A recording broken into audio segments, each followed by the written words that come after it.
All right, I am here with Kate Johnson. We have a fight announcement to let people know. What do we got going on, Kate? All right, so I am fighting Caution Davis in South Carolina on March 4th.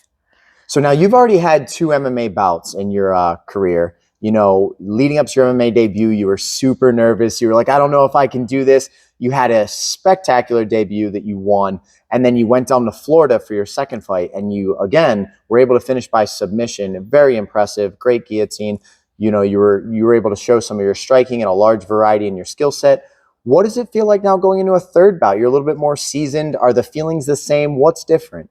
I'm really excited. I'm definitely still nervous. I feel like I'll always be a little bit nervous of competition, but I'm hoping that I'll be a lot more relaxed in the cage.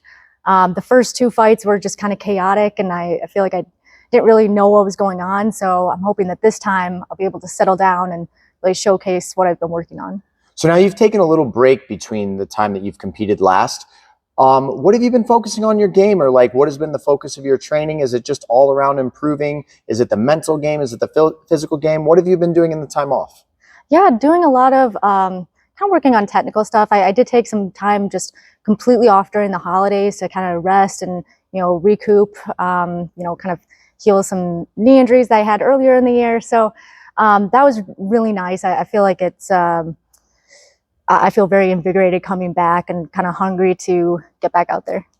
So one of the things I want to ask you about is this the third time you are traveling out of state to fight a girl in her like hometown area. Is that difficult for you? Has it been hard on your nerves, or does it actually put you in a good state to be able to, kind of get out of your normal routine? You're not sleeping in your bed. You're kind of getting into fight mode. Talk a little bit about that experience for people that have never been in a fight like this. Yeah, no, I love it. It's like a whole experience. It's like a vacation, going down to Florida. It was so much fun. It was like the fight was kind of an afterthought. I mean, we were, out eating out at cool restaurants and chasing cats with Sierra. So it was a lot of fun. True story. Kate actually gave me a business presentation in the locker room before her last fight. She was going over some website design with me. I think it was the matchmaker. Somebody walked in and was like, "What are you guys doing?" Just doing a quick presentation before I fight. It was hilarious. You're fighting on the card with Fallon Johnson, a teammate of yours. Talk a little bit about the teammates that you have here. We have 3, 4, or maybe even 5 girls fighting that weekend. What is that like to have that, be your training environment? I'm so pumped to be on the same card as Fallon. Fallon is super high level, just in every area of the game, striking, grappling, just extremely good at jiu-jitsu. And then I also have a lot of other really high level teammates. Zoe Nowicki, she actually just completely dominated her second fight. And she is a 2-time collegiate wrestling champion. So that's amazing to get to work with. We have Ashley, who's about to make her debut soon. Sierra, she has 3 fights under her belt and is just a phenomenal striker. So I have a lot of amazing teammates that it really boosts my confidence going into a fight, knowing that I train with them. So do you have any thoughts on your upcoming opponent? You already mentioned her name is Caution Davis. She has 2 mixed martial arts fights as well. You have any thoughts on your opponent? No, I haven't researched her at all, really. It's just kind of something, my coach tells me who to fight and I'll fight them. But I'm excited. I hope it'll be a really good fight.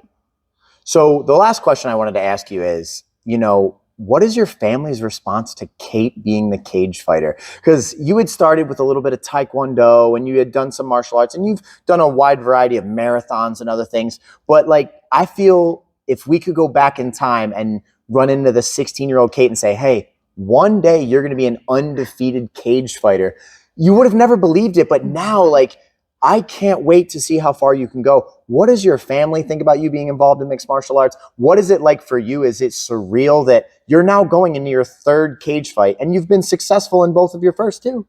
Yeah, it's crazy. I mean, my family is super supportive. My mom hates it, but she's, still very supportive as she can be.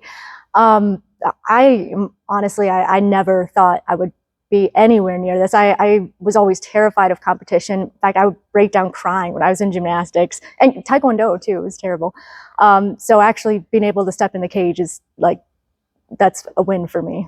All right, I had one more question pop into my mind. For the people that want to get to know you, your fans, the people that have seen you fight, what do you do in your daily life? Like, what is your job? What type of career do you have? You know, outside of Kate the cage fighter, who is Kate? Yeah, so I work at GM Financial, and I'm a financial analyst on the FP&A team. And it's a lot of fun. I have a dog. I do a lot of running and spend a lot of time with my family. If everything goes well in this fight, how do you get your hand raised? Oh man, I want it to be in the third round. I do a lot of training, so I want to get my full 9 minutes, and I'm hoping it's a submission. Awesome. Well, Kate, thank you for sitting down with me today, and I can't wait to see the fight. Thank you.